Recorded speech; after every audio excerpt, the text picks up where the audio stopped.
Oh, cool. Perfect. We I were love muted starting for off. that, so it's a good thing we were muted for that.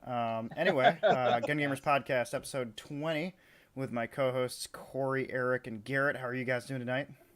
Not bad. Excellent. Doing pretty good.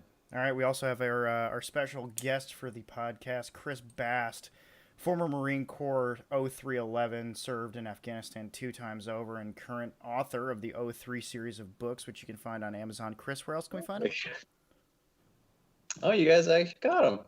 Yeah. Oh, I'm sorry. You can get them on you can get on Amazon. You can get the ebook, the paperback, and the audiobook, and then on Audible and iTunes you can get the audiobooks as well. All right, there you go. So get those books wherever they are sold.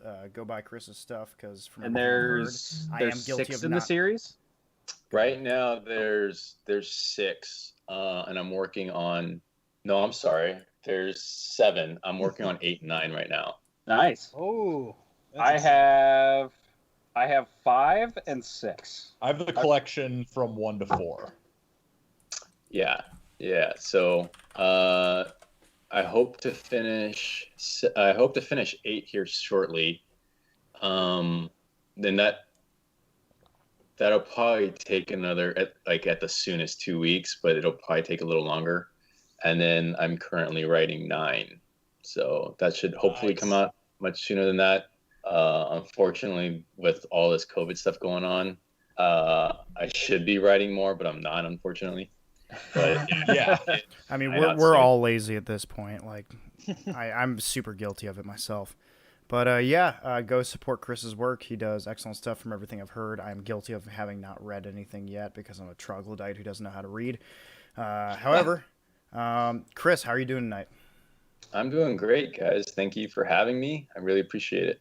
Oh, of course. Well, we've been meaning to have you on forever. Cory has actually been bullying the shit out of me for not working harder to make this happen. And then, but as we're all talking about, we're all lazy as shit right now.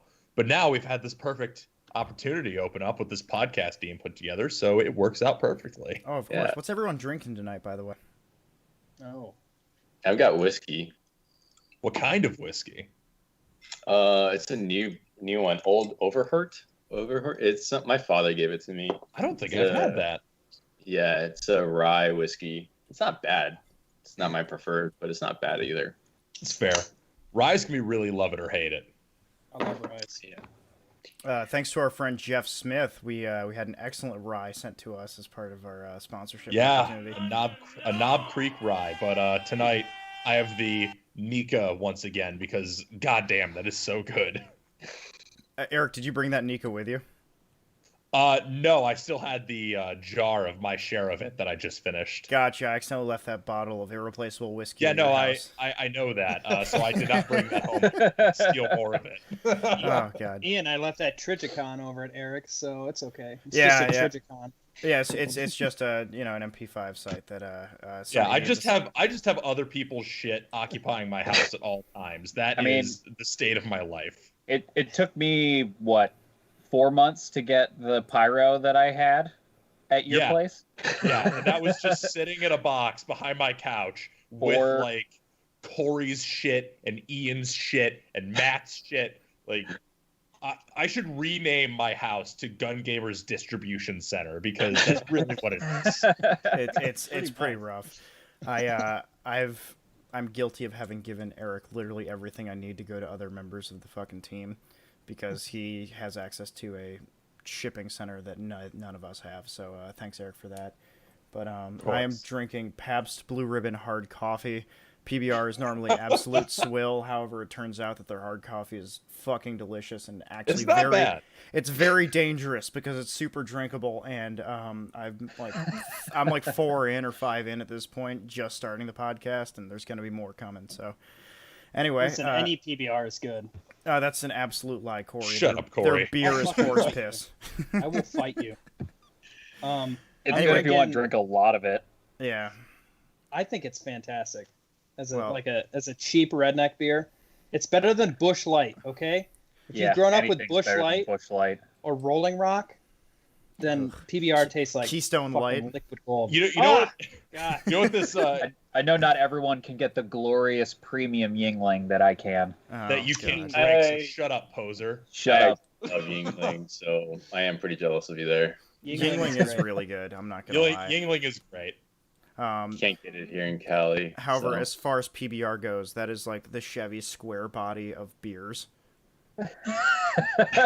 Chevy square bodies? Are you going to talk shit about them too? Absolutely not. Chevy square All right, bodies are there for. before this derails into a redneck tirade, let's Yeah, let's get a talk little about bit let's more talk about our back on guest. Yeah.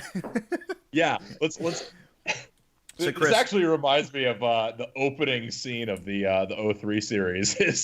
It's this. I don't want to spoil too much of it, but it's basically two dudes in a diner just pouring from a flask into their coffee, and I'm like, this is the most relatable fucking shit I have ever seen in a book.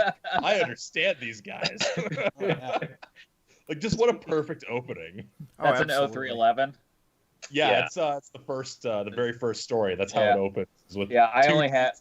I only have the two. I have 0313 and 0351, and I will admit I was trying to finish 0351 before the podcast, but I'm on the last 10 pages. All right. I gotta So say, I'm really enjoying it. I hate to admit, I don't usually enjoy like war novels. Like it's so easy for so many of them to, I feel like, fall into a lot of the same tropes. But I think there's a level of character relatability and verisimilitude to these ones that actually like keeps me wanting to read and not just being like, oh, all right, it's gonna be the same story. Like, I actually care about the fucking characters. Oh, buddy, Yeah, that's right. that was a big thing for me. I mean, I love to read now. I say read, but I burn through more audiobooks than I do actual reading. Yeah, But like as a kid growing up, everything I read was about infantry guys and riflemen. And then now in this current era, everything's pretty much about like special forces guys and special operations dudes. And even though like they do amazing things, I felt like there was a lack of connection between like these real riflemen that were, they were still out there fighting, and still out there trying to live their every day. And so that's one of the things I really wanted to communicate, with the 03 series was, these are everyday guys. And I mean, truly, like, if you really think about it, not even fully grown adults. Like, these are 18, 19-year-old kids, essentially.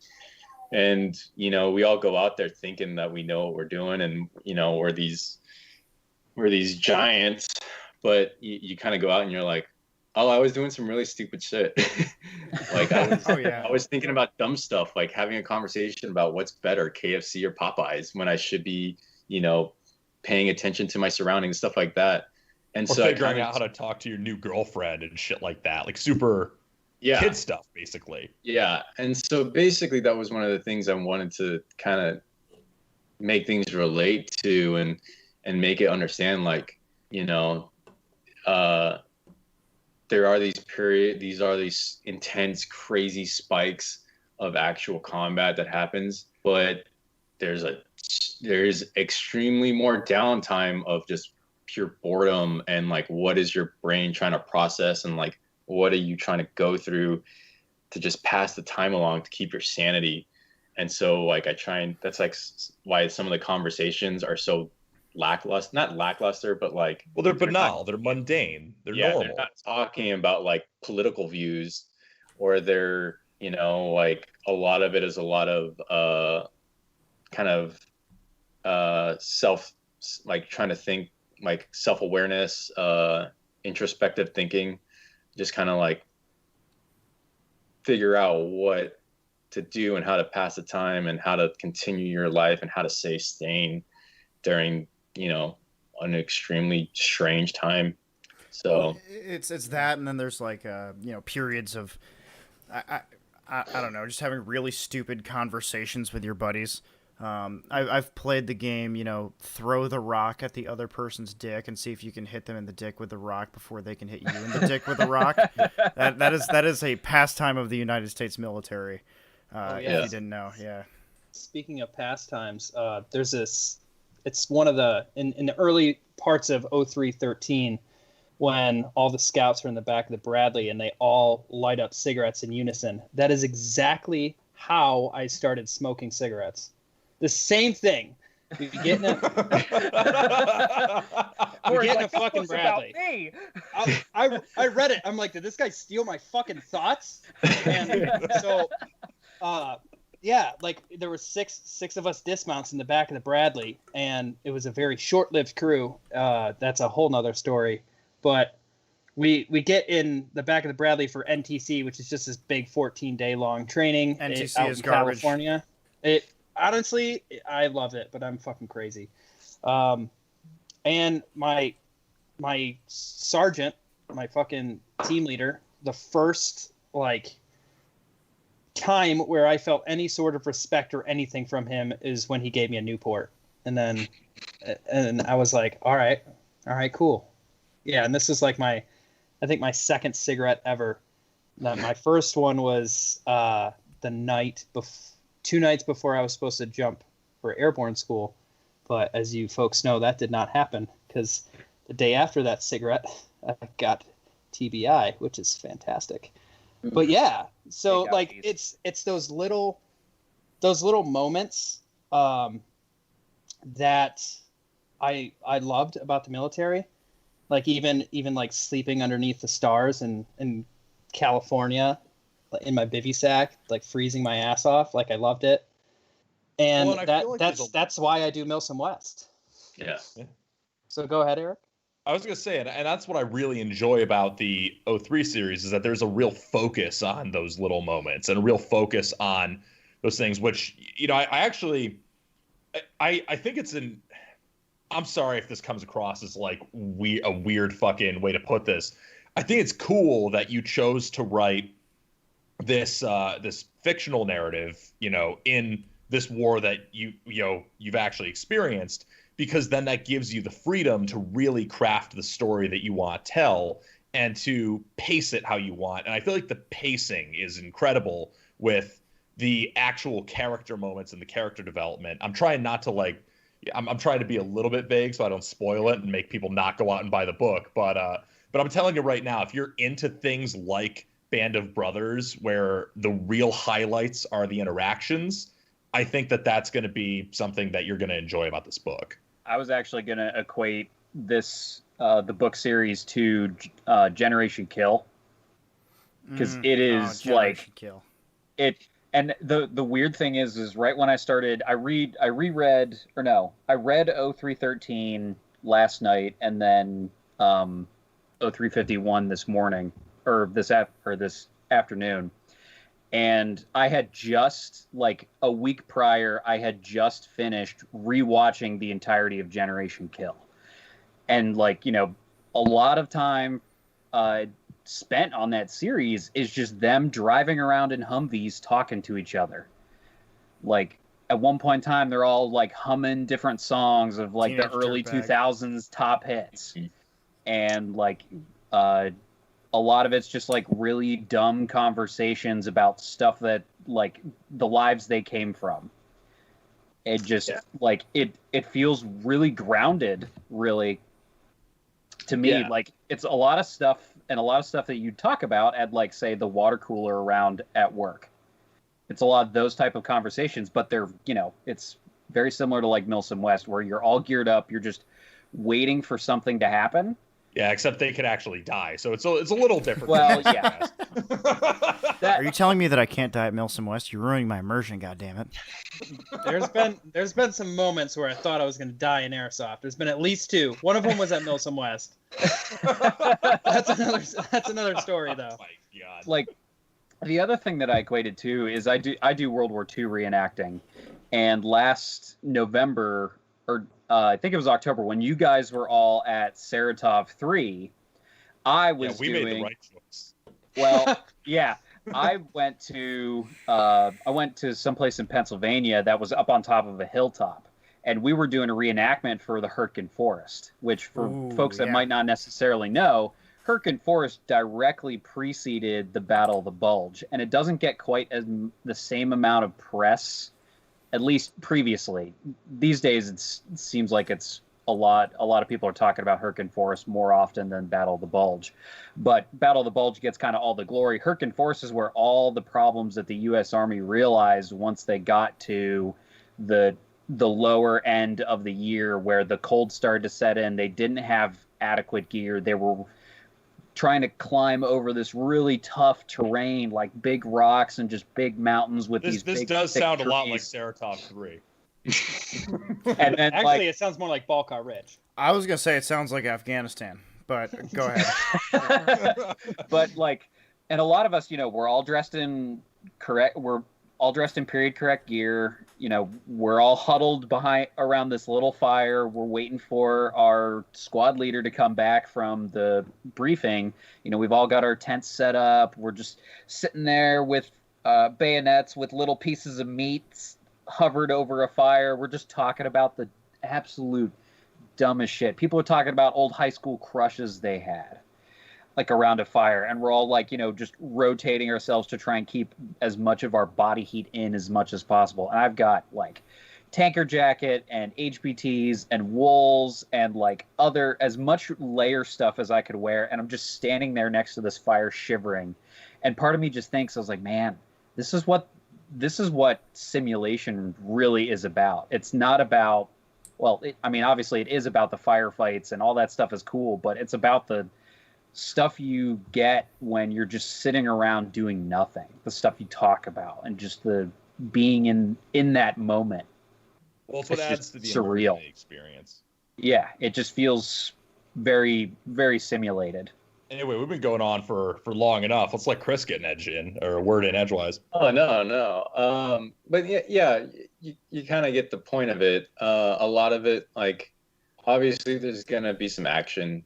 Then, like, that's just part of some of people's experiences. I know some people, like, I only had a handful of firefights, but like that's forever stuck, right? More than the rest of us. But a lot of it's mostly like the interactions with people and some of the conversations and like how people speak. And, if you haven't read 0331, there's a sergeant who like every other word is fuck. And he's like, not spoiling, he's literally like every other word is fuck. And someone had told me like, don't you think that's a little much? And I got it. Like, I understood it. Like, it was over the top. But that was after an actual sergeant of mine that would like, he just couldn't, he couldn't frame any sort of sentence or phrase without adding fuck.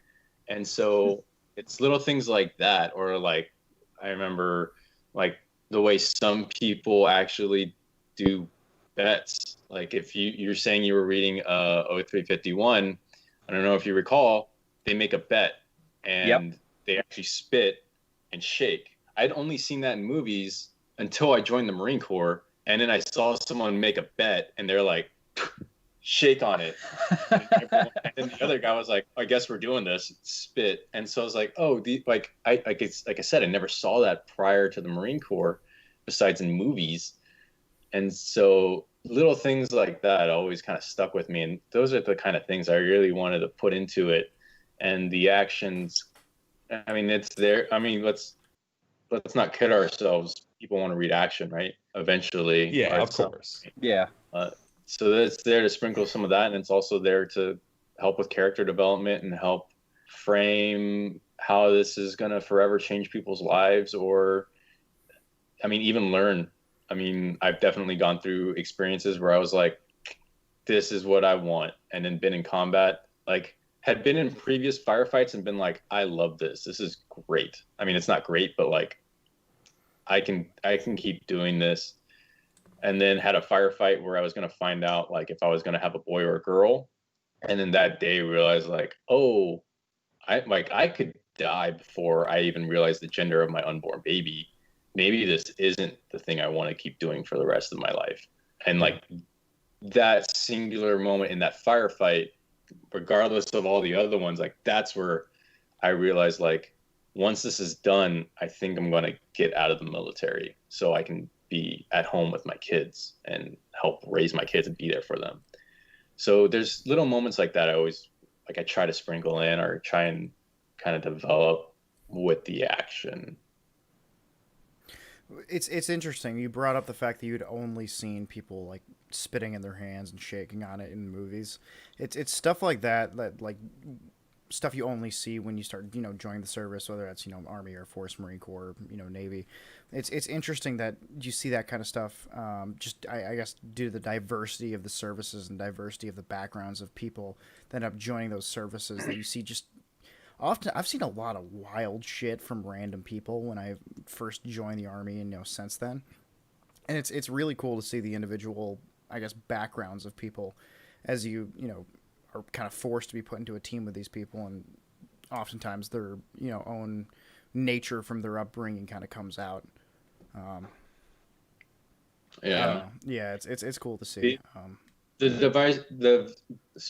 diversity was always something that I loved about the Marine Corps too, and it's something I purposely try to put into the books, not out of trying to be politically correct, but because those were actual things. One of my best friends on my second deployment, he was a Hispanic guy out of Texas that was in gangs, and then. Me being from Orange County, California, in a fairly well-off middle-class family, you wouldn't pair us together, but that dude was constantly with me. We were always talking shit to each other, having a good time. And so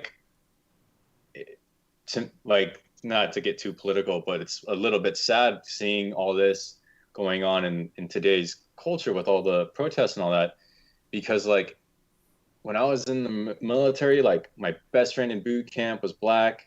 Another guy was Asian. I mean, I'm half Korean.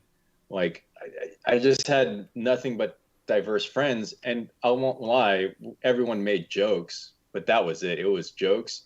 And if someone tried to fight my friend Haywood, black guy out of NorCal, I'm fighting that guy. Oh, absolutely. You know what I mean? You had to be a real asshole to let race be a thing in the military. And it just wasn't really a thing once you were with your unit and you're in your platoons and all that. And so I love adding that diversity into the books of having black main characters or Hispanic main characters or Asian. I love adding that. I mean, I even made you said you read 0313. Yep. Yeah. Minority. Called Minority because everyone on the crew is of a different ethnic group, and I purposely did that because I saw it was such a diverse group in the military. You mentioned, Cory, before this, you mentioned that you had a friend of yours that was a Samoan.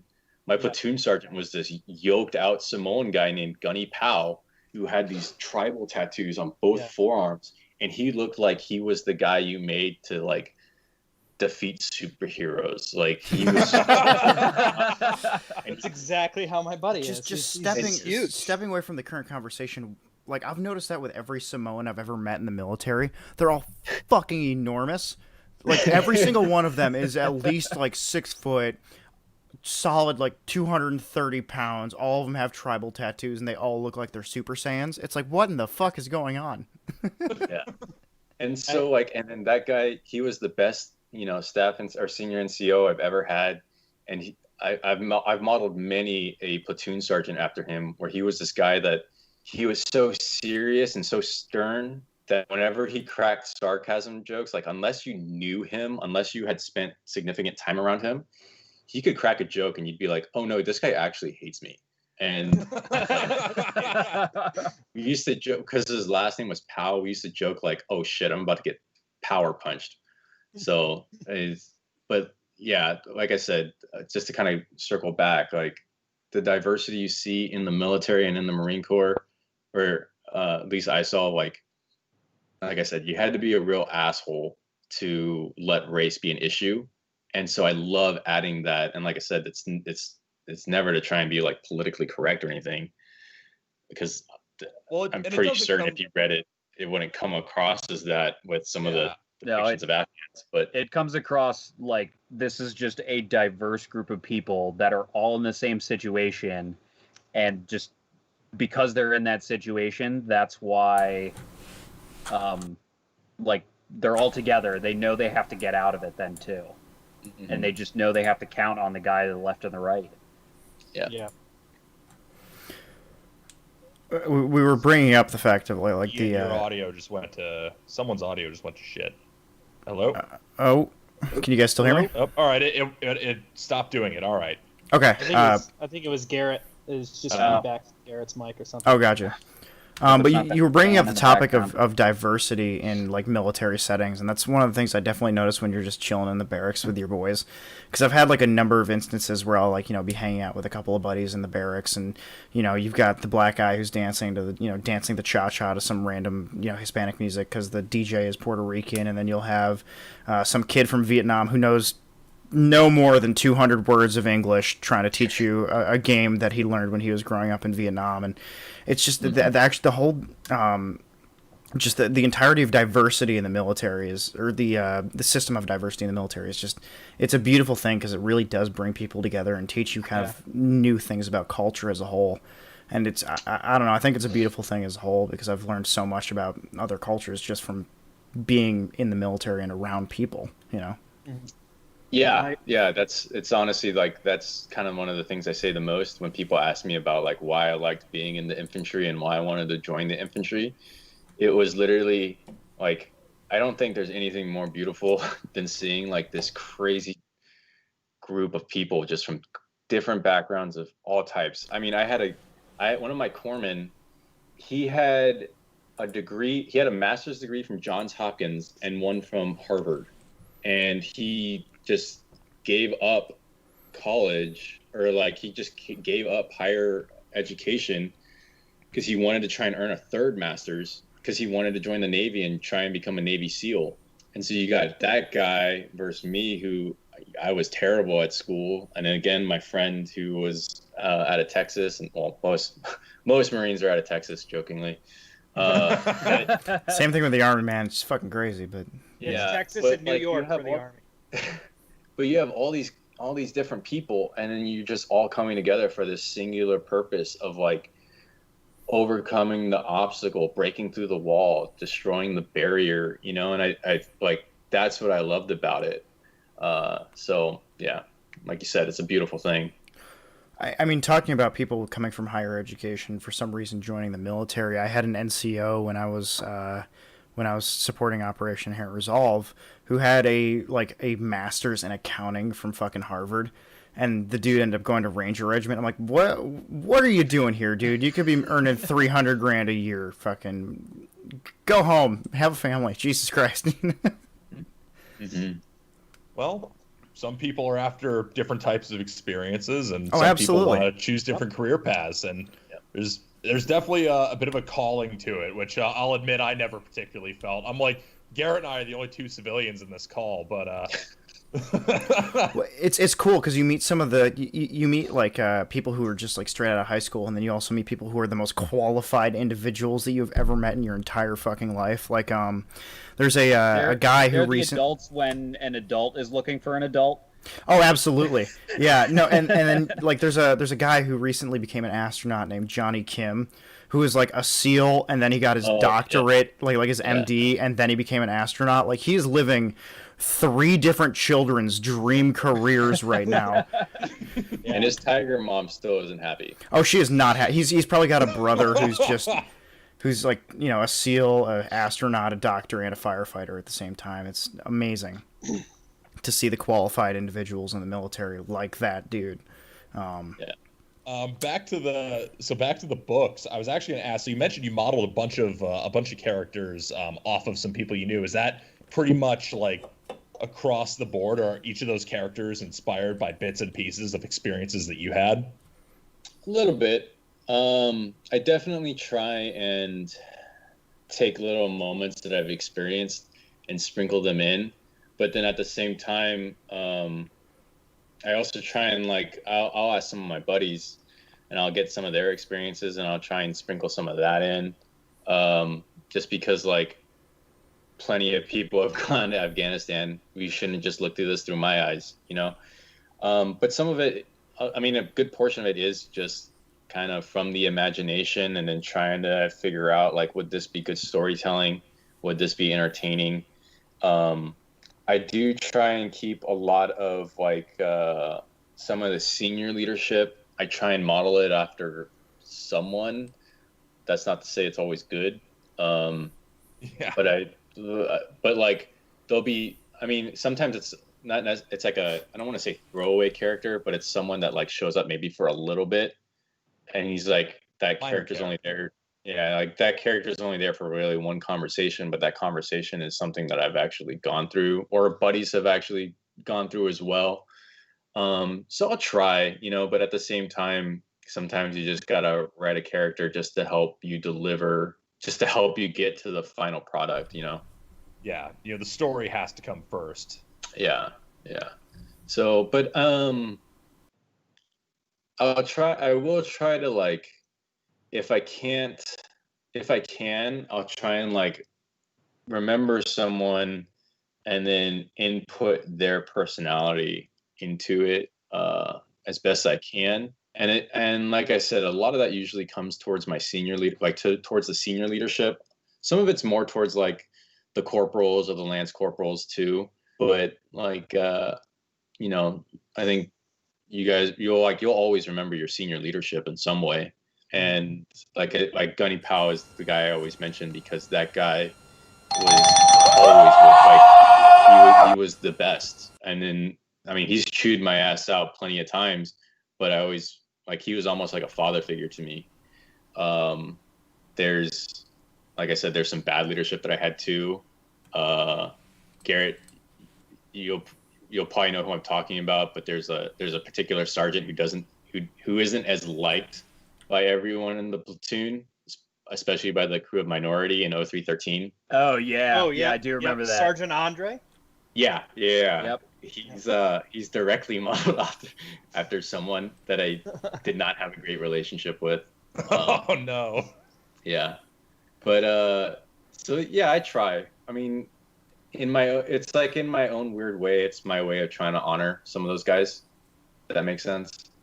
Yeah, that totally makes sense. It totally does. Do you have any characters or experiences based off of Milsim West cadre? Yeah, I do. If you right now, I can't think of who, but I definitely have inputted some of the personality traits or some of the conversations even into some of those characters. Or I mean, 0313 was a fun one for me, because like that's direct experience from me. I was with First LAR. So actually one of the characters is named after one of the cadre, and it's funny because I'll just tell, his name's Jan Milan. He's one of the cadre at MSW, and I think he was me and him are me and him are close because we were in the same unit.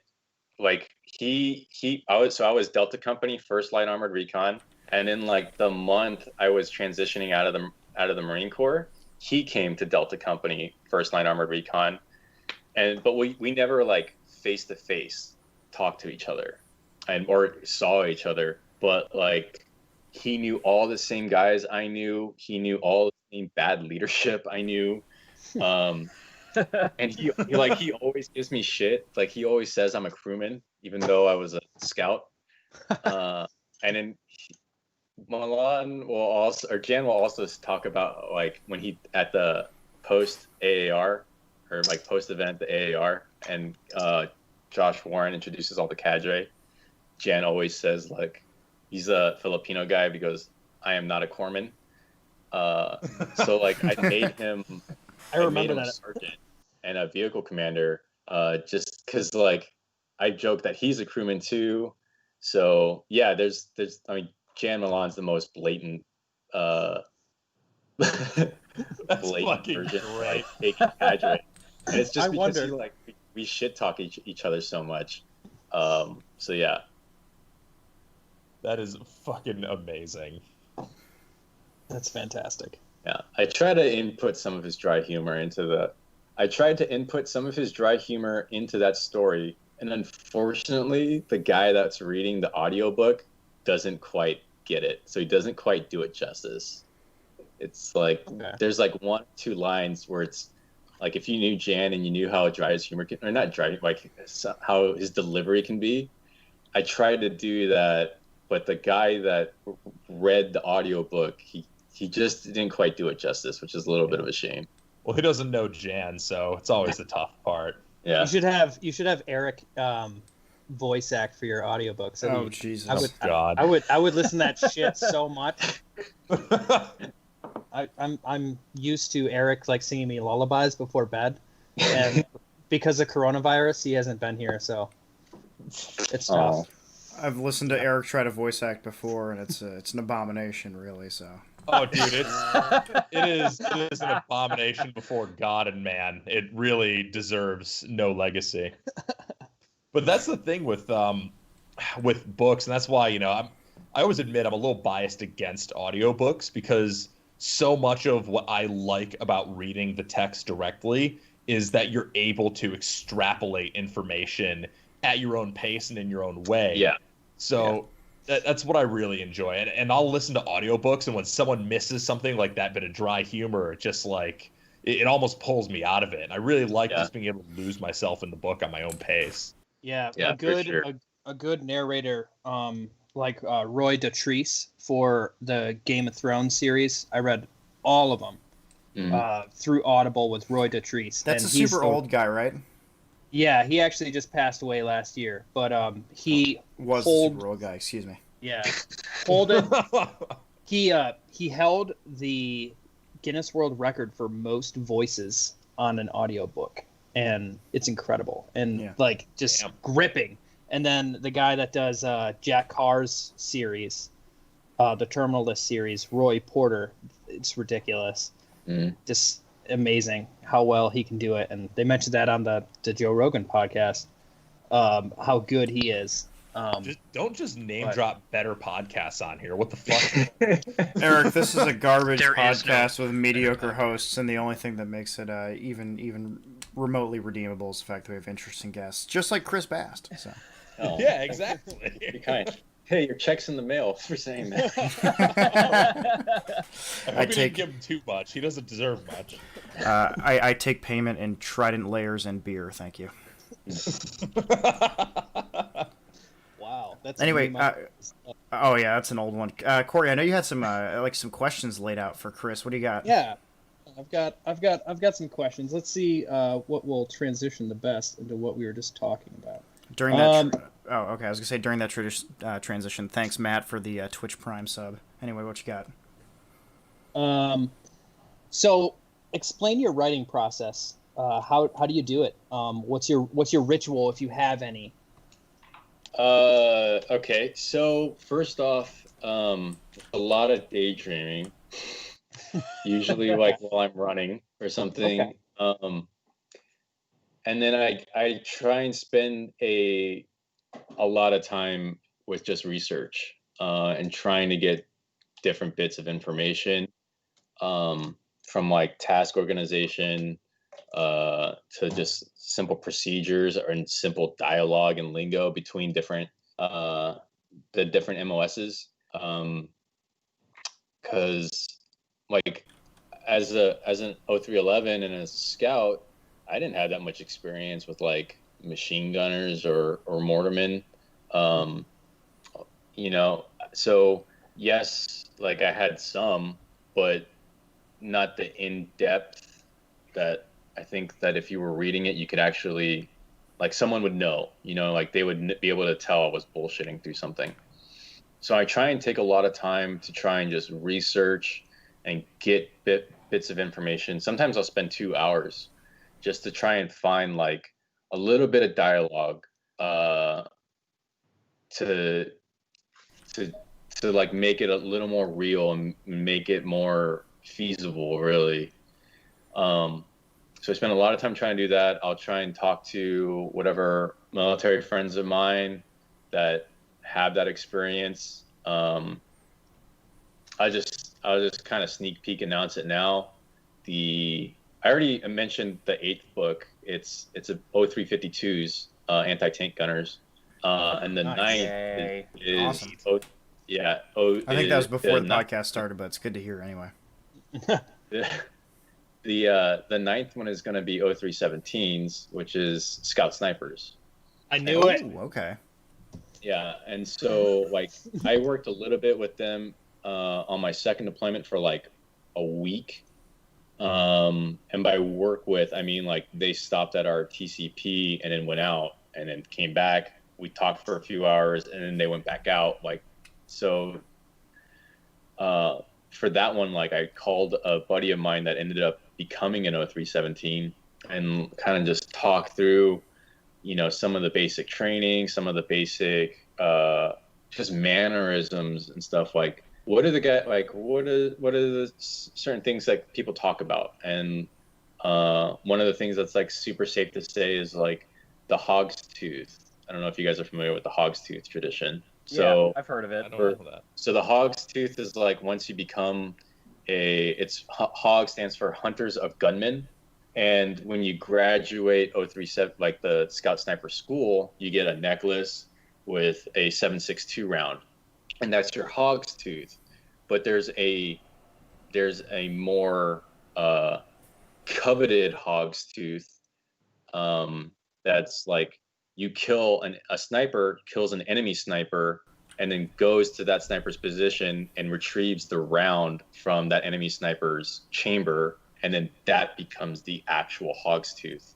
And so like that becomes that's like this super coveted thing within the Scout Snipers community that I had no idea of. And That then I sounds basically gangster as fuck. Yeah. Like he was like, I only know one guy that's got it from Iraq. And I was like, okay, well, that sounds like one of those things where it's like getting your fucking mustard stain on your airborne wings for the Army, where it's like you participate in a combat jump, which is few and far between at this point. Yeah. You know? Yeah. So getting stuff like that, like that's getting that kind of information and like how certain guys will operate, like what are some of the mentalities, like putting some people like to put a saw gunner on point or not, and you know, stuff like that is the thing I kind of research. And then when I start to sit down and write, there's two ways I like to do it. I like to get a little tipsy with some whiskey and listen to some music, or I like to get super caffeinated and listen to music. So those are pretty much the two ways I write. And then I'll try and do as much as I can. And if I get stuck, I get stuck. I mean, fortunately, there's other life right now. I've got my family here. I also work, so when I can, I put down some pages. When I can't, you know, I have to save it for later. And then I don't have it with me right now, but I always have like a journal on me usually, and it's just filled with just notes. Of just you don't want to lose that idea later. Yeah, so that's basically my writing process. Whiskey and caffeine, essentially. Perfect. That's super an interesting to amazing hear writing process. because my I mean I consider myself to be a semi-creative person. Like the podcast itself was just born out of me being kind of hammered at the time and thinking like, oh, this would be interesting to, you know, kind of revamp, because, you know, Eric did his own podcast for a while and then kind of fell off the radar. Or like, you know, I started doing like a graphic design and, you know, whatnot, and I'm like, well, I've been up for 36 straight hours, and this would be kind of cool to do. So it's really interesting to hear about other people's creative process, just because mine is literally just be either really tired or hammered.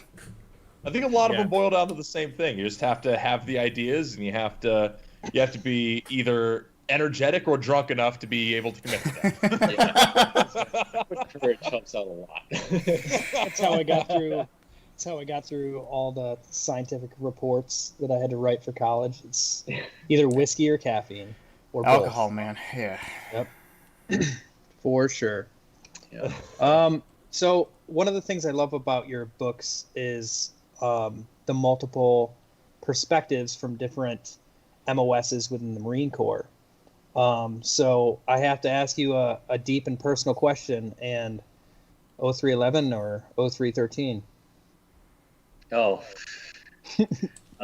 0311 for life. Okay. I've got a lot of love for 0313s. And I was so used to like working on the vehicles. I like sometimes jokingly would get called an 0312.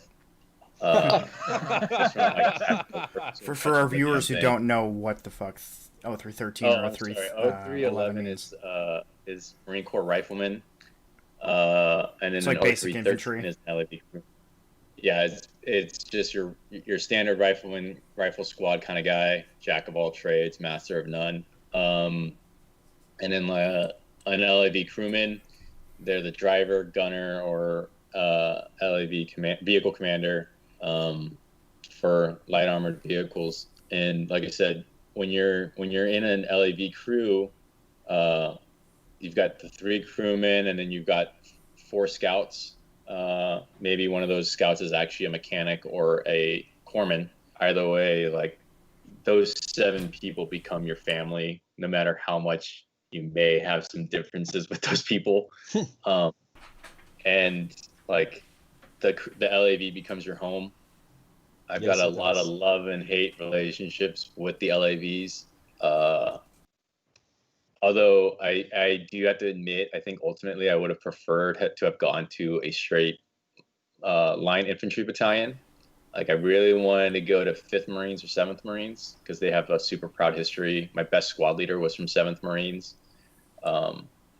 And unfortunately, the truth is like when you're in an LAR unit, your infantry training is subminimal. Like it's subpar, just because the fact that like the priority is the LAVs, and the scouts' priority is to go set up LPOPs or to provide security for the vehicles. Yeah. So that kind of sucks being an 0311, but you know, I also do have my love for the guys too.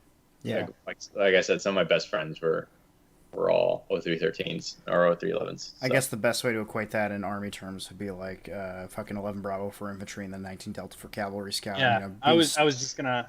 Yeah, being stuck in like a cav unit as an infantryman, or being stuck in a fucking infantry unit as a cav scout, which are very real things. I mean, I've worked with line units before, and there's a love-hate relationship between the cav and the infantry, definitely.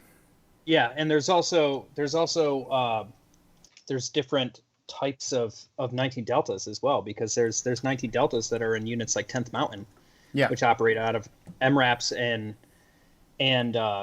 MRAPs and Humvees, and there's also infantry scouts, which are infantry guys that are in a recon unit. Yeah, and then you run into like striker trained infantry, which are pretty similar. I mean, you can't really equate it to the Marine Corps as much, but it's like an 8-wheeled vehicle that has 8 dudes total that are based off of it, and they're all infantrymen rather than being cav or something like that. A lot of LAV crewmen actually jump branches to go to striker units. Okay. Because they hear the pay is better. How true that is, I have no idea. Absolutely no difference whatsoever, but yeah. But everyone always talked about like, because once you're in in the Marine Corps, once you're an 0313, you're stuck. Like there's only 4 different battalions, 4 LAVs, and one of them's a reservist unit. So really, you've only got 3 options. Yeah. So like maybe you hit platoon sergeant, and maybe you go someplace else. But so a lot of guys look towards like maybe just joining the Army to be in a striker unit. Yeah. So, well, it's like being airborne in the Army, where you've got like 3 different units you can go to. You can go to like 173rd Airborne, 82nd, or you can go to 425. And then if you're really special, you can go to group. If you're like airborne pogue, essentially, you can go to support those guys. But there's a lot of these different sort of niche parts of the military, which are really, really small communities as a whole. And it's cool to hear their own experiences, because like I've been stuck in light infantry for the longest time. I'm still a National Guardsman. I've been stuck as supporting light infantry for a while, and it'd be cool to go to a different infantry unit, whether that's mechanized infantry or, I mean, I'm probably not going to airborne because I have zero desire to jump out of a fucking plane. But it'd be really cool to see the differences. Why would you jump out of a perfectly good plane? Come on. Don't try it. Well, it's an outdated method of I'm not going to get into that anyway. But yeah, I was going to say, cool if you continue that line of conversation, we're just going to see like a whole bunch of fucking. Oh, just a number of guys from 82nd or 425 or 173rd that are furious that we're calling airborne outdated. Anyway. No, you're doing it. I'm not doing anything. I'll do it. I think it sucks. It does. It does. The These are funny not thing, the official opinions of GunGamers. No, I'm just kidding. It's something I always wanted to do, but I hear very mixed things from parachutists that are like, this isn't the best. But Yeah. No. that's actually It's cool what to I was do. going to mention. Is Aaron's dad was he was 101st Airborne from 1957 to Context, 1960. Aaron is My Garrett's girlfriend. significant other. So Yeah, So that's when 101 was actually airborne as opposed to being air assault. yeah, and he was in some like battle readiness group, like kind of always ready to go someplace. And he's like, I don't know why. He told me a couple times. He's like, I don't know why I did that. I hated jumping out of planes. See, like, most I like airborne people planes. do. I like planes, but I don't understand why should we jump out of them? Just land. Yeah. For a little bit of Go ahead, actually, Cory, go ahead. One of my best friends that I grew up with, great Panamanian dude that I grew up hunting with. We joined the Army together, and his dad was infantry and then switched to scout after being a drill sergeant. And his dad was just like, "Don't fucking go infantry. Just don't." He's like, "It's just like, go scout. You'll get to do some really cool stuff. You get a little bit more training." So I was like gung ho, ready to go infantry, and then he's like, "You saw Black Hawk Down, right? Like, that's what scouts do." So I was like, okay. So I do that, and He's really boiling it down to the minimum. Okay. Oh yeah. Then the recruiter is like, "I can get you an airborne contract with Scout." And then Donnie and I were like, I shouldn't have name dropped him. My buddy and I were like, "Yeah, we'll go, we'll do it." And See, that's how recruiters get you. Yeah. I got hurt 2 days before I was supposed to jump. I got knocked out and hurt my neck real bad, hurt my head, and then I got sent to an armor unit after 16 weeks of infantry scout training. And I was like, when I got to basic training, I didn't even know Bradleys existed. I had no idea. I had no idea that they existed.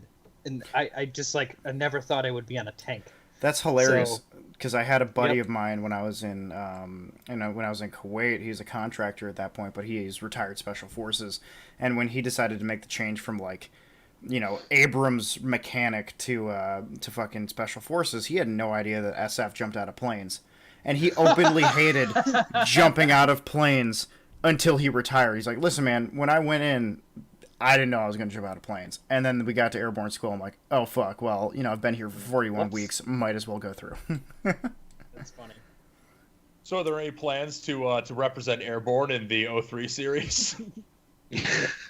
No, not for the 03 series. I am playing with the idea of writing something with the Army, but the 03 series is like my little baby to the Marine Corps, my little homage to them. It's your version of Terminal Lance, essentially. But yeah, I mean, I think one of my favorite parts about writing is the time I get to kind of just talk to other guys and kind of take on the experiences and try and be able to represent that. So it's definitely something I want to do in the future. Speaking of representation, the artwork that you have is fantastic for your books. Yes, Who does it? That is from Ben Cantwell. Okay. He's on I found him on Instagram. The dude does amazing work. I found him a few years ago, and he was just doing these sketches of very tattoo-esque. I'm sorry, I'm trying to search his thing right now to give him a proper shout out. But he was I found it. He's a prior 0311. He's out of the Bay Area. He does commission work. and he does like these amazing pieces. If you can find him on Instagram, it's Ben Cantwell _art. I absolutely just fell in love with his work, and we made like a very impromptu like verbal contract of like, hey man, I'm gonna do a few of these. Can I hit you up for some of these covers? And yeah, and then he also he'll do the copy for me, and then around the time, like just prior to me releasing the book or when I'm releasing the book, he'll put up the original artwork for sale. But yeah, he does my covers. He does a great job. Oh, dude, his artwork is awesome. I just pulled him up on Instagram. His stuff's really cool. What's his Instagram handle? Give him a shout out. If you can link that in the chat, that'd be excellent. Let me see. I gotta pull up the YouTube then real quick. Hold on. Yeah.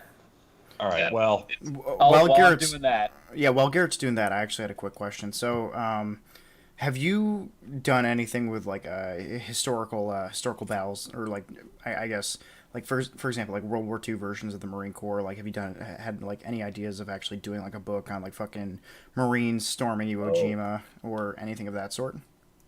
Or do you plan on doing it? When I was a kid, I did, and it was obviously terrible. But yeah.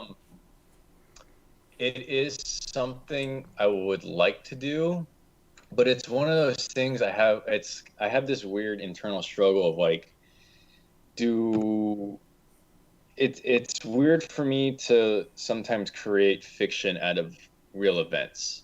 I know it gets done all the time, but like I always want to make this stuff very believable. Yeah.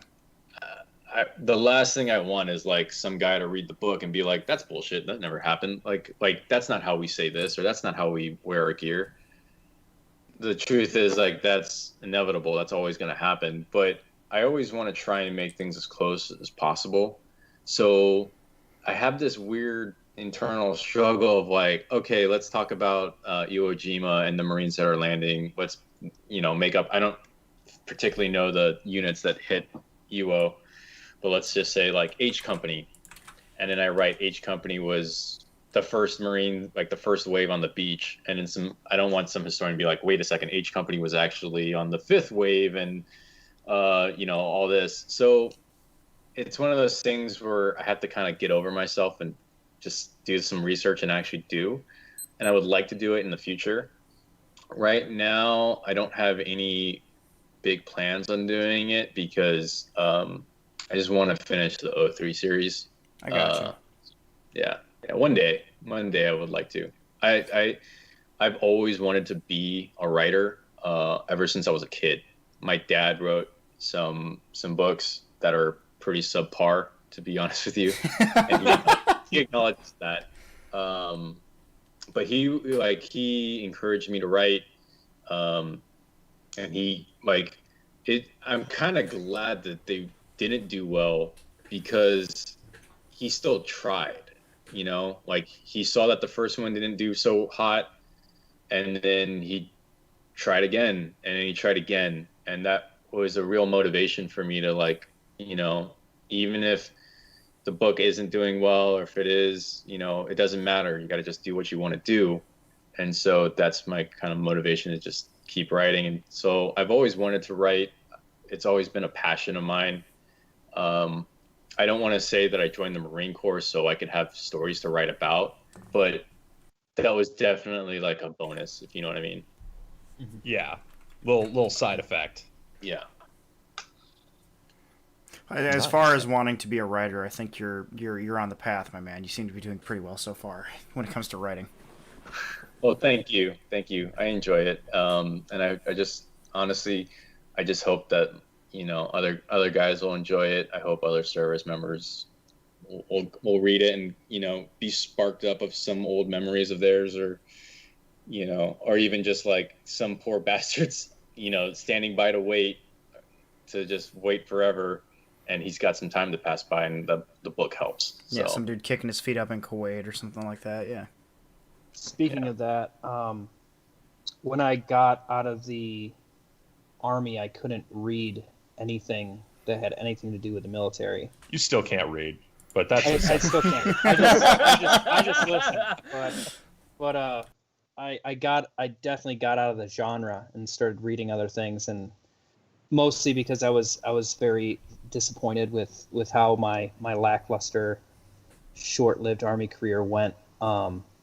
So I couldn't read that stuff anymore. I didn't watch war movies. I didn't watch military anything for a while, and then I found your books. I don't even remember where I found them. I maybe it was on the Milsim West General Interest page or something, and I started listening to them, and just like it. I don't know. It really helped me, man. Like reading your books really helped me back into the genre. Like as you know, I've been reading Jack Carr stuff. Mm-hmm. I'm watching Jack Ryan, and I'm not afraid to talk about my military experience anymore. And I don't know. It just thanks, man. That really means a lot. No, I really appreciate that. That gives me some motivation to keep writing. So thanks. Yeah. Well, thank you. I appreciate that. So Chris, actually, if I don't mind jumping in here, yeah, you said you want to finish up the 03 series. So how many more books are you planning? Because you got 7 right now. Yeah. Like I said, 8 needs to be edited. 9th is in the process of being written. I'm probably going to do 12 to 13 of them total. Okay. Yeah. Nice. It'll be a nice healthy stack. Yeah, and there'll be, the plan is to also release what's it called, like collections, like the one Eric had. Yeah. There'll be a second fire team, a third fire team, and then a full on squad level collection that I would like to do. So that's the goal. Admittedly, this has taken a lot longer than I hoped. I thought I could get this done in like a year. That's never how any. That is ambitious. Goes. Yeah, Come on, man. I was like, oh, 10,000 word or 10,000. Yeah, each story is 10,000 pages, or I'm sorry, 10,000 words. I was gonna say, I was like, that's a lot for 10,000 pages. Yeah, 10,000 words, which equates to like 30 pages. And I was like, I can knock out like, I can do 10,000 words every 2 weeks or so. And then, like by the third book, was like, oh no, I can't. That was really dumb of me. So unfortunately, this has taken. You're still doing better than George R. Martin. Oh, don't even get me fucking started. I had no idea the books were that like 30 pages long. So when Garrett said he read one in an afternoon, I'm like, God damn, Garrett, did you get the whole of the book done? Like, yeah. And actually, that's one of the things I really like about them is the fact that they are 30 pages, so you can kind of sit down, you can have a little bit of time and go through like a little bit of a short story and just have a nice complete little journey right there. It's not like you have to dedicate like long swaths of time. Yeah. By the time I finish a cigar, I'm pretty much done with the story, and it paced out perfectly. I've listened to them like 3 times through, all of them, except the last one, the one with the officer. That one I read twice. The audiobooks are like only an hour long, and what I like about that is I used to have to commute a lot, and so I always kind of like the idea that someone can kind of finish one on their way, like on the way to work, and then kind of mull over that story while they're at work or whatever, and then on the way back they can kind of go through another one. So it takes me about an hour and a half to read them, but I'm also slow. I'm not the fastest reader, and there are a couple times where I'll get through a paragraph and I'm like, oh wait, I missed something, I'm gonna read it again. Oh wait, I missed something else, I'm gonna read it again. Or sometimes I'll jump back like to the top of the page just to like try and get something. Fuck you, Garrett. At least you can read.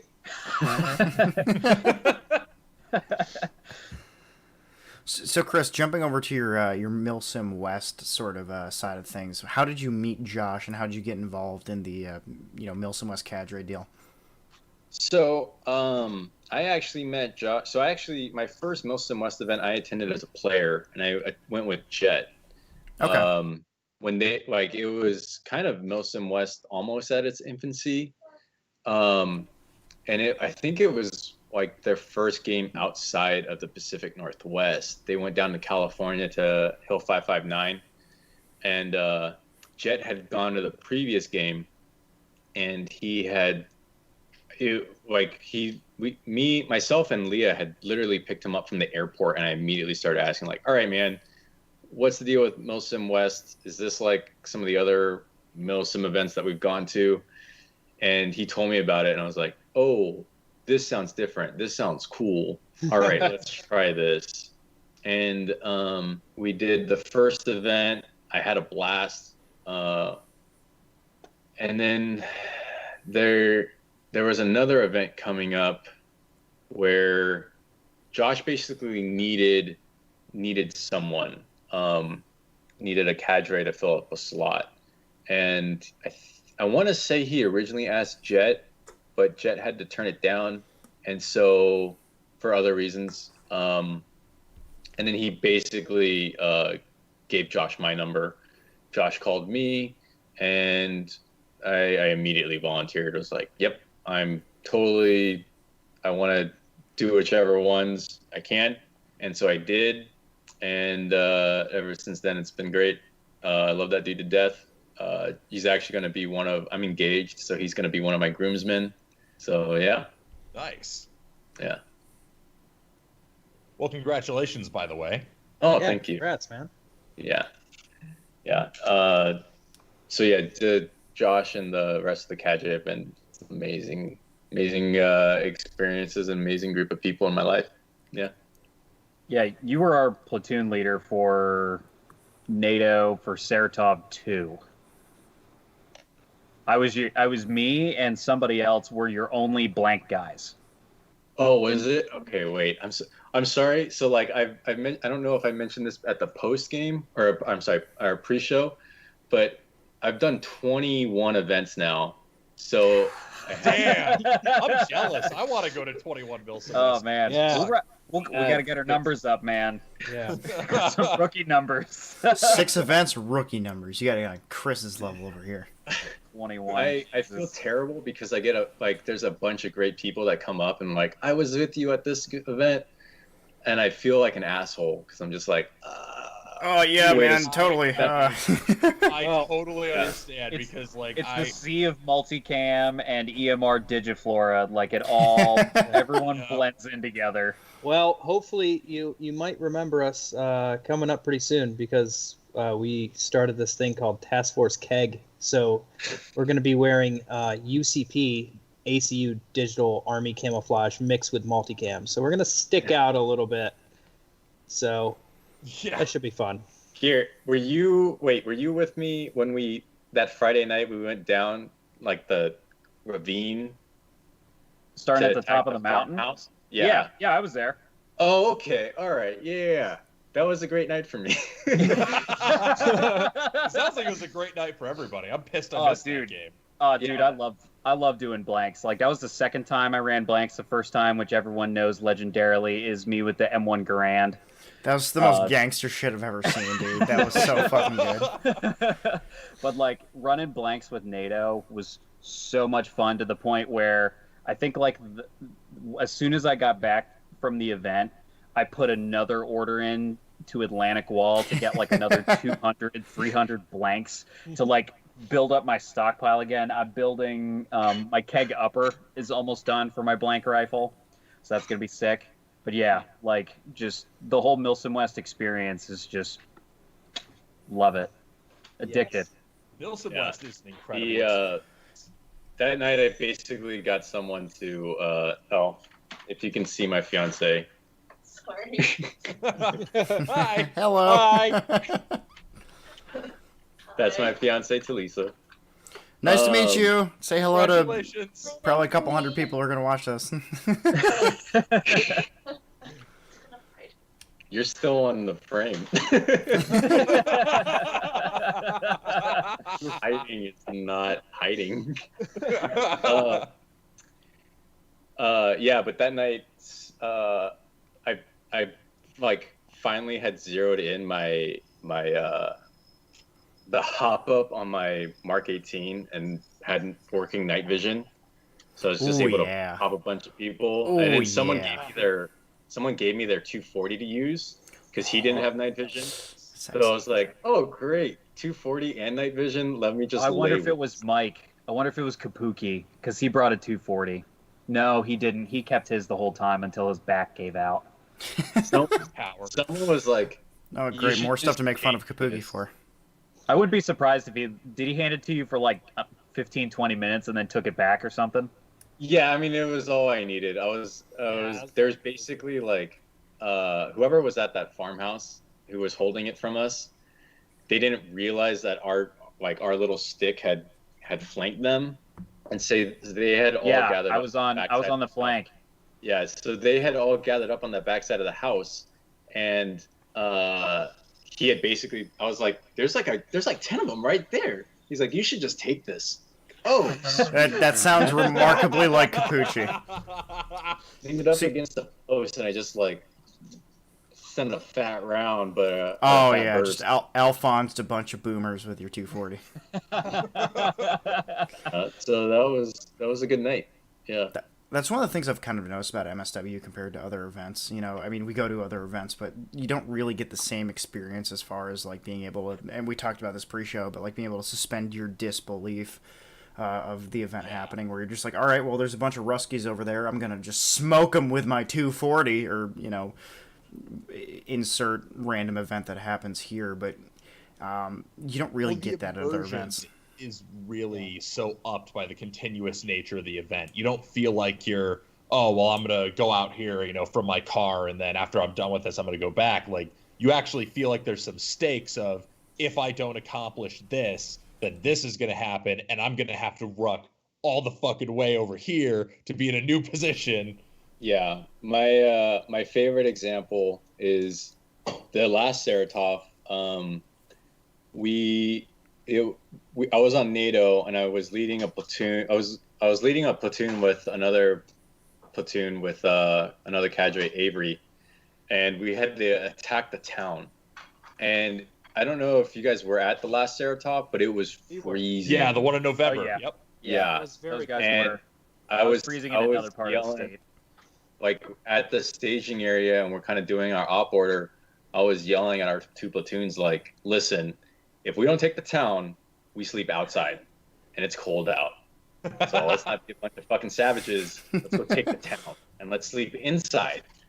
And I don't want to say like that's the motivation people, you know, but I think part of it kind of was like, wait, if we get this, we have hard cover, we have a roof over our heads, and eventually we did end up taking the town. So yeah, it's that full grug primeval outside. That was great. I was gonna say it's that full grug primeval mentality where it's like, it's gonna be real cold. We gotta take this shit.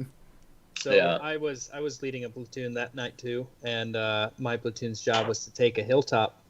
And the next day, you guys were taking that hilltop from us, but that was a very cold night. There was no trees to build shelters, so we were under the open sky on top of a hilltop with plenty of wind, so we got nice and close to the brush. And goddamn, I love that shit. That was second night. Was when we were on the hilltop. Second night. It was first night. We were way the fuck back by the shoot house. Yep. And we just got fucking raided because our guards fell asleep. Yep. Oh, it was so sad. A tale as old as time, right there. But your Firewatch falls asleep. Yeah. One blanky boy gets out of his sleeping bag with a fucking blank fire AKM, just. Blah, blah, blah, blah, blah. A couple of the guys called the blank hits too, which was super cool. It was great. No, we got them that night. We ended up getting them, but they got most of us before we could get them. So. I don't know what it is about those events where it's just like horrible weather, where it's just god awful to be outside, where it's just like that really type 2 fun. Because like I went to an event with Eric back in like October of 2018. October 2018. Yeah, and it was the weather was just awful. It was horrible. But looking back on that was the most fun I've ever had with airsoft. Was that Was that Saratov 1? That was No, Desolation. this was Desolation. This was Oh, the it was Oh, Desolation. yes. This was This is like a post-apocalyptic event where it's really LARP heavy, but like there's something about god awful, terrible weather that really enhances the whole Type 2 fun aspect of airsoft events that I just really enjoy. Afterwards, obviously, because you're cold as fuck during the event. Do you guys remember at Saratov 1, we hiked up the hill, we got to the farmhouse and set up our HQ, and then like it had been raining, it had been like a little cold, we had been rotating night shifts. Cow shit everywhere. Yeah, we woke up the next day and we didn't realize we were sleeping in an entire field full of cow shit. My fucking Covered in fucking ruck dew. and my bedroll were literally a foot from this cow patty, the size of my fucking torso. Ugh. If bad weather is what you want, the venue you want to hit is 559 in I've California. heard. It's I've heard that is horrendous. notorious. We've had we call it the second one we did. We called it the Rains of Rostov because we got flash flooding, and like where my PB had been set up, it flooded, and guys had to like no shit pack up their stuff, and that was the first and only time we actually allowed people to sleep in their cars. Oh because damn! Wow. There's a creek, and most of the year it's dry, but that night it had rained so hard it became like a raging river. Oh shit! And so that event had, I think, almost 300 to 400 people, and the Sunday morning after it was done, it was like something like 36 people on Rust4 and 33 people on NATO. And because So it basically turned into an open play at that point. Yeah, pretty much. And like because like Rust4 had 3 more people than NATO, we called it like a Rust4 victory. But it had and then 2 years, or not this year, the previous year, it had rained pretty hard on us. Not the worst, but pretty hard. And then Sunday, during the last battle, it started to snow. And we started to get sleet and all that. So, dude, everything went wrong. Yeah, That sounds awesome. Was Milsom West doing Joe's versus Cobra? So you were fighting over the weather dominator the whole time? Oh yeah. Good grief. I feel like that's a reference that only the most horrible of nerds are going to get, Garrett. So you just outed yourself. It's too bad. It's too bad. I am the nerdiest of people. That's why I'm counting BBs. I think the worst, coolest, but like just shittiest thing that's happened at a fucking event we've gone to is that a dude almost got crushed by a tree at the first Desolation event, and that's about it. As opposed to a river, just a torrenting river of just bullshit happening at this Rostov event. That sounds awful, man. Jesus Christ.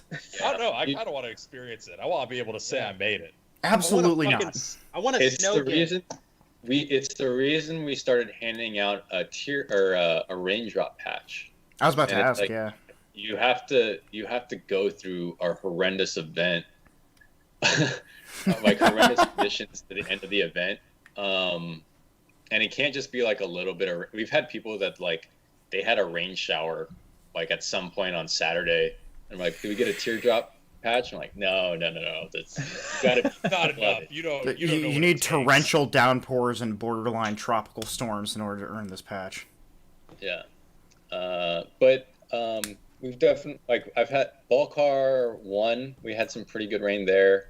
We've had some not issues, but we've had some good rain at one of the Shelby events.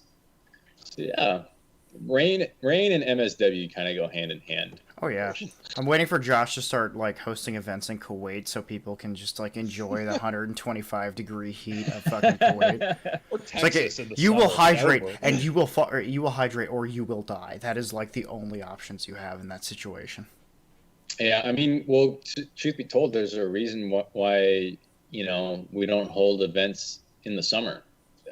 Yeah, Like people, and it's another reason why we have the medic water rule. Is a lot of if you don't force that, people won't drink water. I remember being at an event, not an MSW event. I had gone to another event prior to MSW, and I want to say it was AMS's Broken Home, but there was a guy that was very clearly unhealthily overweight, and it was hot and humid, and he was carrying around jugs of sweet tea, and no. and I asked him, like, is that, like, do you have water? And he's like, yeah, I got this. Like, that's not hydration, dude. You're not gonna last in this. That's a diuretic. And so, Oh man. And then, like, hydration is, we get people that dehydrate themselves during our events, in the spring, the fall, because they overestimate some of the things that we have to do. We tell people, like, you show need up with a gallon of water or something like that. I mean, you don't even really need to show up with your own water. I mean, you should, but Absolutely. We provide water too. Like, we have hydration bladders. You just have to have. And I definitely take advantage of those. I'm a thirsty boy. Oh yeah, I do as well. But like that is one thing that people don't really take into account for MSW is, like, hydrate or fucking die. You will not die, but you will dehydrate very quickly if you're not constantly consuming water. You really should be consuming water before you go to the event, just to make sure that you don't. You should be hydrating the full week before the event. Oh, yeah. Because like, you can't continuously show up hopped up on Mountain Dew with fucking 0% water in your blood and be like, oh, I'll catch up at the game. Like, no, you're chugging sweating. Code Red. Yeah. I easily bring 5 to 6 liters of water to an MSW event. Whether or not I go through it is another thing, but at least I have it. Oh, I 100% go through it. I abuse the shit out of that water bladder. And I've given water to people that, like, look real bad. Yeah. Yeah, the biggest thing, like, I often get asked, like, how people should prepare, and, like, my biggest tip is, one, consider your AO. Like, where are you going to be playing at? Is it a mount area where maybe, you do want to consider wearing a plate carrier and helmet? Or is it out in the hills? Then maybe just don't wear that stuff. Wear a chest rig. And then, like, you need to really consider, I think the thing that gets overlooked the most is your sustainment gear. With MSW, like, it's not, people don't quit because of the 2-hour-long firefight. They quit because they can't sleep in the cold because they didn't bring a proper sleeping bag, or they can't ruck all their stuff out because they thought their Jan Sports, high school backpack would be enough to fit everything. Or a rolling duffel bag, like Yeah. Surge. Oh my God. Yeah, I mean, I've literally shown up, or I've had people show up to events where they've got carts of just camping gear, and was like, no, you can't bring this. You have to ruck with it. Like, you're not going onto this field unless you can fit this stuff in a ruck, or you walk with this somehow. And I don't care if you have to carry all of it by hand. You can't bring a cart. So people vastly underestimate the value of sustainment gear, from, like, a good ruck, good sleeping bag, poncho, even an e-tool. And I'm pretty safe to say that's a majority of the quits, is people who just can't suck up the cold because they didn't pack right. Yeah. I think failure to prepare is the number one cause of dropouts, because I mean, I don't want to, shit on anybody. So I'm actually going to use friends of mine who won't mind as an example. Like, there are guys who go to these games who you would look at and you'll be like, really? You made it through Milsim West? And it's like, yeah, they fucking did, because they actually prepared and they knew what they were getting into. They had us with them, and we were able to guide them and be like, hey, you need this, you need to have this, and you need to use this at these appropriate times.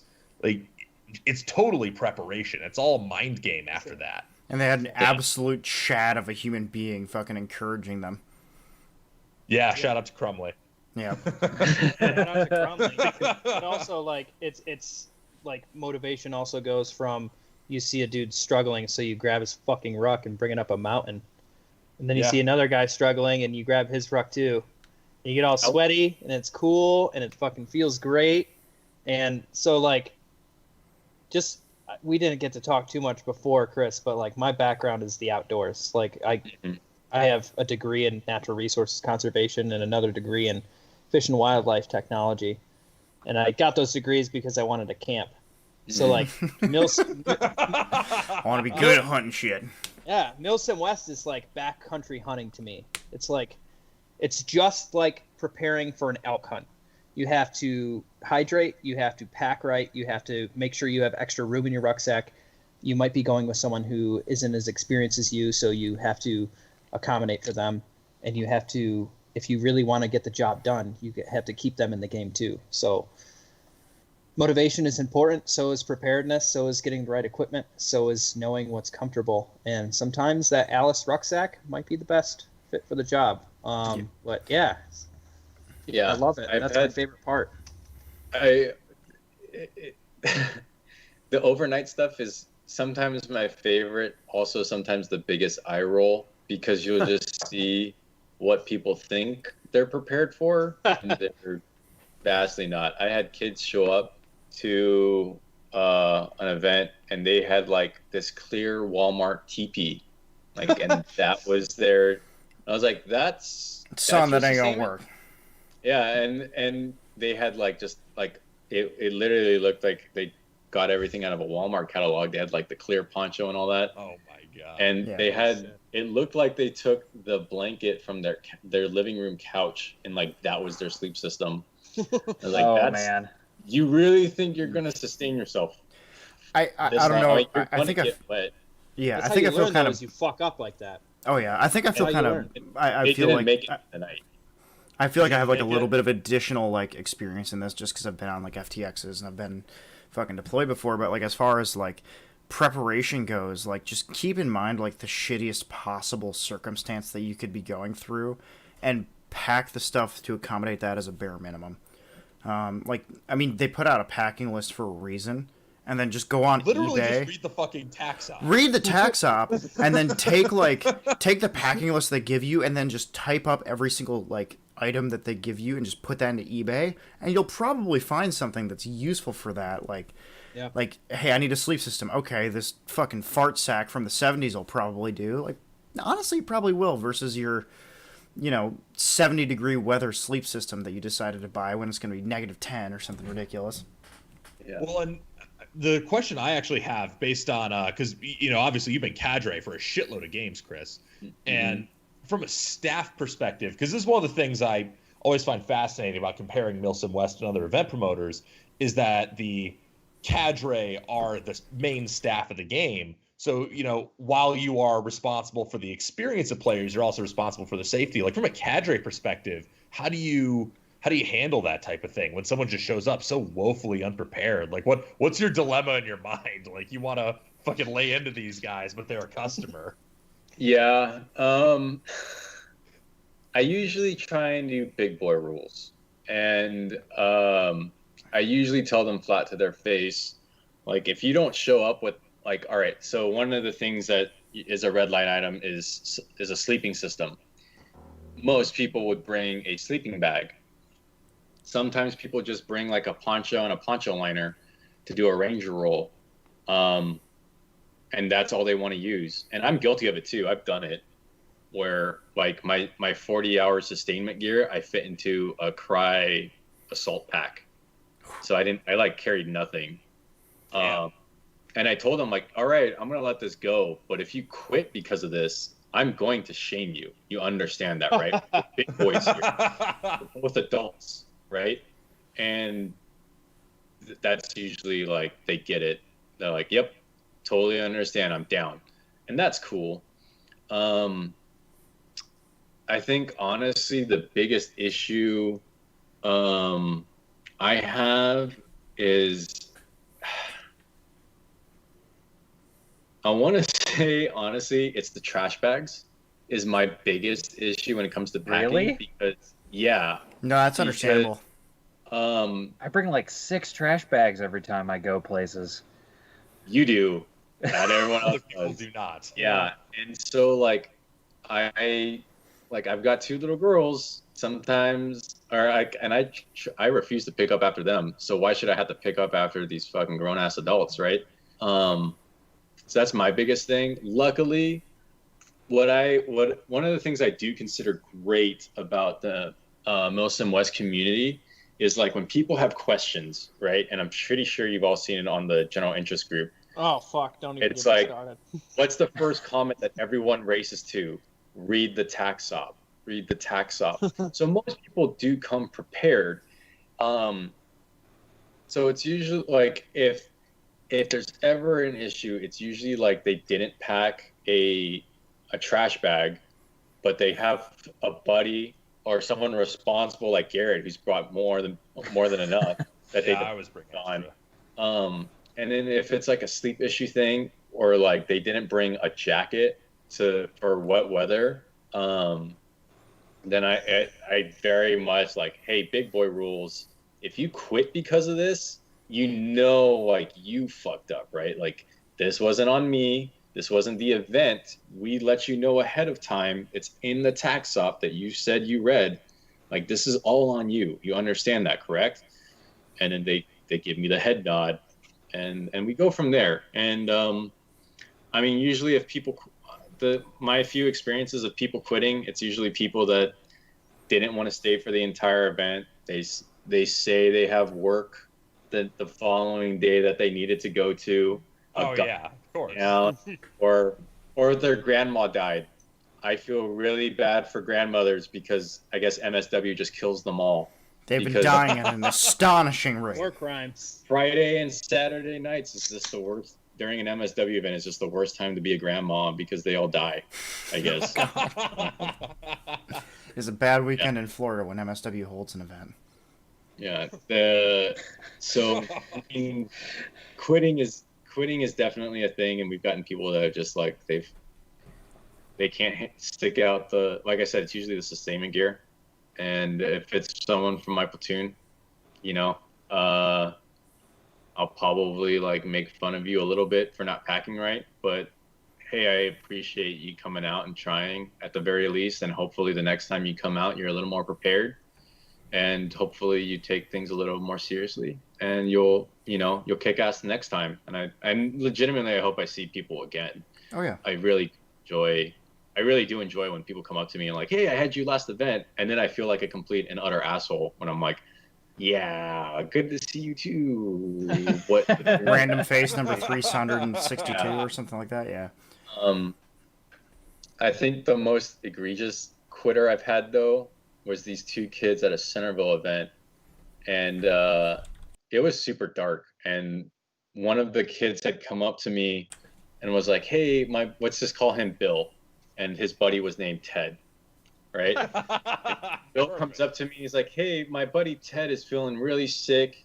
He thinks he needs to go back, and we carpooled, so we need to go. And I'm like, okay, well, let me go talk to him and just get his name and see a face, and then you guys can go. So then I go up to Ted, and Ted goes, yeah, my buddy Bill, he's really sick. Oh, Jesus. We carpooled together. Oh, no. And then they had, like, realized their mistake, and they get your story other. Straight beforehand. Jesus. Yeah, so it's like, and then they kind of realized, like, okay, yeah, you're both really sick. Shame. Thanks for coming out, guys. We'll see you next time. To but be fair, what? I feel like a few of us have like underprepared a little bit in the past. Like when I went to fucking first absolutely. Saratov, I was absolutely unprepared for the worst, for like the cold, not the cold weather, but like the wet weather. So like I was snuck. Dude, I was so wet. Like I had to. Somebody's gonna clip that and take it the wrong way, but I was my pants. The bottom leg area of my pants were very moist due to the dew on the grass. So I had to cuddle with our buddy Connor, who's just a human furnace. It turns out. He was fucked too. He came with boots that were duct taped together. That I didn't notice because I was mainly just focused on like getting warmth from him. But yeah, that was like his 4th or 5th Milsim West, and he's like, "This is what I got." And dude, I can't say shit. I had just gotten back from like a deployment. I'm like, oh yeah, dude, I'm super prepared. And I show up, I'm like, this is fucking horrible, but I'm not gonna quit because I'm not gonna be that guy. That same event, my boots were soaked to the core. I tried to dry them out multiple times. Yeah. So well, I showed you the whole like garbage bag thing where you put garbage bags over your feet. That's what I did. I cut a garbage bag up, stuck my foot inside of it, and then stuck and then stuck that inside my boots, and it helped to keep the water off my socks. It's called Hood Gore-Tex, son. It's the best shit ever. That's called northeastern whitetail hunting. Fucking Gore-Tex right there. I think my favorite wet weather moment at Milsom West wasn't a moment I was in wet weather. It was a moment where I was at Balcar Surge, and nowhere near on the level of Balcar Ridge, the first Balcar, but Balcar Surge on Saturday night, it rained like a motherfucker for a couple of hours. And those couple of hours are when it was Steve's turn to do watch. And Steve. I'm in the hooch under the tarp, and I like wake up because I just hear the fucking water pounding on the fucking tarp. And I look up, I'm like, oh shit, Steve is doing his watch rotation by himself right now. Sucks for him. And I also love that the hooch for that. I wasn't at that game, but I've heard about it. And the hooch was one of the polls for that was Matt Lutz's Scar Heavy gas blowback. Was one of the polls for the tent, and it still worked flawlessly the next day. That was at Ridge, I think. WeTech makes a quality product, son. Someone said in the comments, "Screw that! If Granny dies, she isn't gonna care if I don't get there until Monday night or whatever." Yeah, that's honestly true. That sounds like a guy that can be in my platoon. Absolutely. Well, and Lady Potato said it's official. MSW kills grandmas. I can't wait to see that be the new. It boosts the coffin industry. Oh man. Oh, man. I had a good friend of mine, and he was talk about diversity. I was from a super white town going into basic training, and the first friend that I made was a law student who was also a black bull rider from San Antonio, and his dad died in Afghanistan when we were at basic training. Holy shit. And the drill sergeants were like, do you want to go for the funeral? He's like, fuck that. My dad would call me a pussy. I'm staying. And he completed it. And he went through it. Gangsterest shit I've ever heard. Oh my god. Gangster as fuck, dude. Love that guy. Great Yeah, dude. I have a lot of moments where I think back. I know for a fact if I whenever there's something I don't want to do, I think back to my friend from San Antonio, Texas, and I'd be like, if he saw me chicken out of this, he'd just call me a bitch, and he would give me the hardest time forever. So I might as well just go do this. And that's always been not always, but that's been a motivation for me sometimes. Mm-hmm. Dude, my purest motivation comes from people because when I went through basic training, and fucking boot camp stories, but there were people who legitimately had shitty times, they had family members die or something like that, and knowing that they continued on, and I'm just oh, it's really cold at this event that I paid $100 and something to go to and play fake war. They would call me such a fucking Sally for just chickening out of that because I'm kind of cold and kind of moist.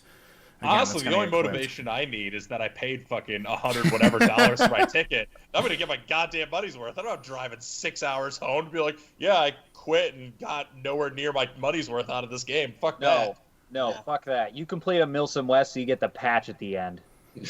Oh yeah, Yeah, the money's worth the patch, dog. I've yelled at multiple people falling behind in a ruck march, or a movement to an assault, or if we're attacking a hill and there's people at the bottom kind of struggling to get up. My favorite thing to yell at them is, you paid to be here. And then sometimes that's spark something oh yeah, I did pay to be here. Let's try and push you see a significant number of people just kind of speed up and stop lollygagging. Yeah. Yeah, or sometimes you just see just hope and despair just fucking you just see the soul leave their bodies. They're like, yeah. They're like, well, yeah, I did pay to be enough here. Of that. Just gonna lay right here for a minute. You gave Josh Warren almost $200 to violate your basic human rights. Oh my god. Oh man. We're coming up on that 2-hour mark. It'd probably be a good idea to start taking questions from chat. I was about to say the exact same thing. You read my mind. Cory, if you've got any other questions, by the way, feel free to jump in as well. Yes, absolutely. I got one more question for Chris. Yeah. Getting out of the military, and getting out of the military, what's your best advice for people? And if there's anyone who is listening and watching the podcast right now who is maybe someone that wants to be a writer, well, what's your advice for veterans, and what's your advice for maybe writers someday? All right, so for veterans getting out,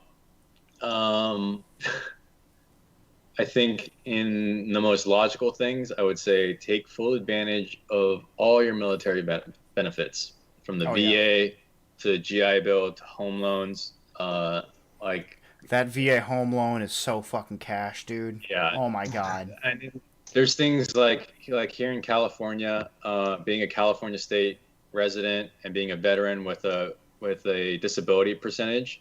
My kids go to any public like college tuition free. Yeah. So like there's tons of things to take advantage for that you should definitely look into. And honestly, like all it takes is a Google search of like veteran benefits in your state or county. Well, they'll teach you that shit as well. Yeah. So take full advantage of that. Besides that, I would definitely say like try and find the hobby that you love, that you can pour your time and your heart into. For a little bit, for me, it was airsoft, and then it became writing, and then it became a little bit of, as super cool guy as this is, it became Warhammer. Hell yeah. Dude, I can't hate. I've got a number of Warhammer games in my fucking Steam account, so there are a bunch of people watching right now, other members of our team who are probably like, "Well, what faction do you play? Tell me he isn't Tau." For the glory of the Emperor. Space Marines, Night Lord, regular Space Marines, because why not? And I'm starting an OZ. Space Commie Weeaboo. Just more. But so that's like my hobby right now. But like find those hobbies for you to just, you're gonna have to work or whatever. You're gonna have to do all this other stuff, and you're gonna have to find some different struggles in life as you get out of the military, because it's a big life change, and it's honestly, I think it's one of the most healthy things for a person to have, is to just find a hobby that they can kind of sink themselves into and escape the world for a couple hours out of the day, and then refresh their batteries. So that's my personal advice for people getting out of the military. As for writing, as cliche as it is, it's just, you gotta just sit down and write. I mean, I'm guilty of it, where I say I've got writer's block and I don't write for a couple days. But you've got to just sit down and plug away and plug, and you just got to try. And, you got to take that leap of faith of going like,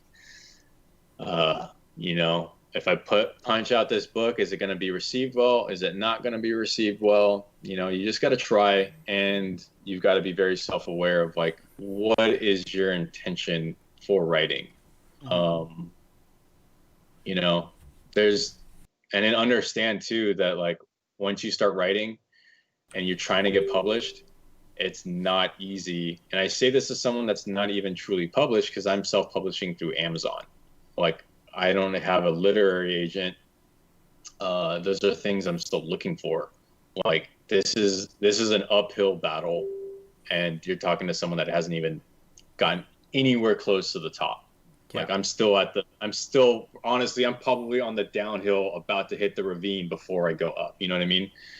So you just got to plug away, and you've got to put your time and your heart into this thing, and just, put your passion with it. So that's all. I know that's cliche, and I know that's not the most helpful advice. I know that's not the secret sauce you're probably looking for, but it's the truth. I'm sorry. Well, cliches are cliches for a reason. The same reason the phrase "abs are made in the kitchen" exists. I'm gonna jump in here for a second as far as getting out of the military goes, because I'm still in the military, but like, also first things first, there seems to be a lot of Warhammer fans in the comments, so you started something up with that, Chris. But as far as getting out of the military, I technically haven't gotten out of the military because I'm still considered a member of the National Guard. However, when I got back from Iraq, it took me 8 months to get a fucking job, and that was going over to Afghanistan to become a contractor. If you're getting out of the military, and if this only helps one person, then fucking by God, it was worth it. But if you are getting out of the military, have a fucking job lined up when you get out, or at least like when you're going through, at least in the Army we had called SFL tap, which is like transition to being, just a member of the general populace. Go talk to your SFL tap people and see if you can't have them help you find a job, or if you're like one of the more specialized career fields, create a LinkedIn, get your resume set up and start applying to various jobs before you even get out, and tell them like, hey, I'm about to get out. It's going to be, I'm looking to find a job on the civilian side because I need to keep paying the bills. And then find yourself a job before you actually get out, because that is so important. It took me 8 months to find a contracting position after I had gotten back from Iraq. And I was just kind of sitting around like, all right, going to these, fucking MSW and desolation events are really, really cool, but something's got to pay the bills. So if you can find yourself a way to make money afterwards, especially if it's like instead of working at like, fucking McDonald's or Domino's or whatever the fuck, you can actually find a career field that is so unbelievably important to actually continuing life after the military. Yeah. That's pretty much the best advice I can give somebody. Or, go to college. Like Cory, after you got out, you started going to your local community college in order to pursue your degree. Figuring out what is going to help you, continue in life instead of just stagnate after you get out is so important. It's so vital. So that's a decent tangent, because obviously I'm gonna piggyback off of what Ian just said. All right, easy there, first aren't.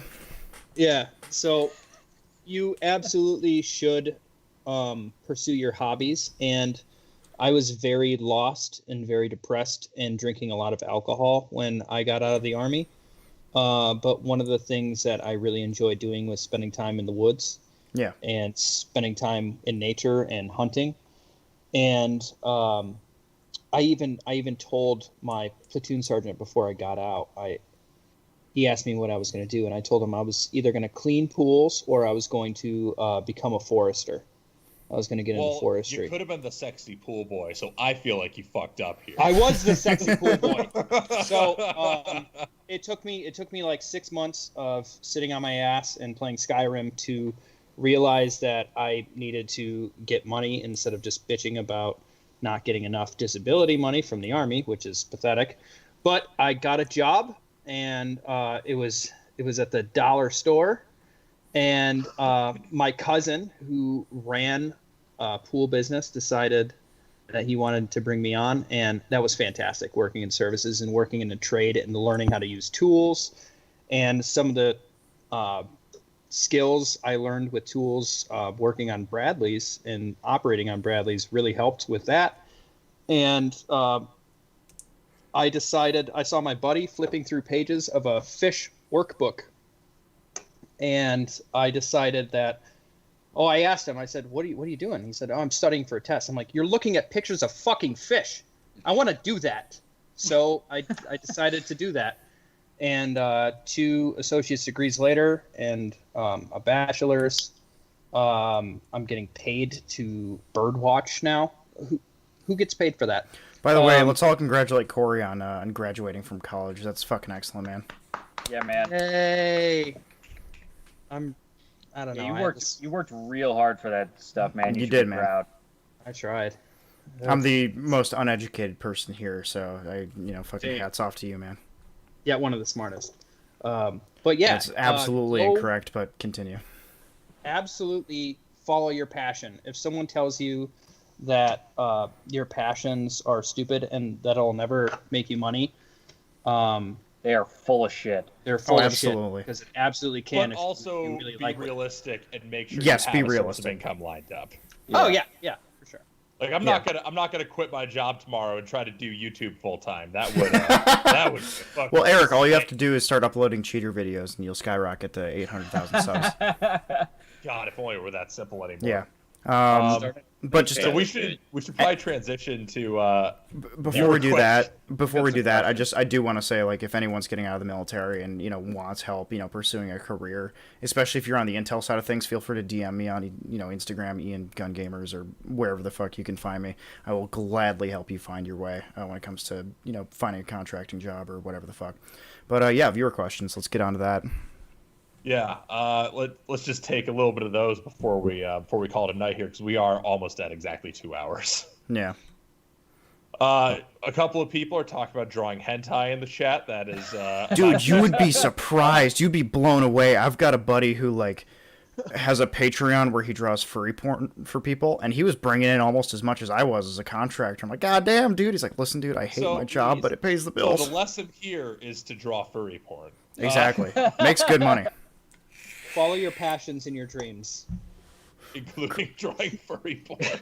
Chris, I'm so sorry that you have to be party to this, because... That's wild. if it pays the bills, I guess.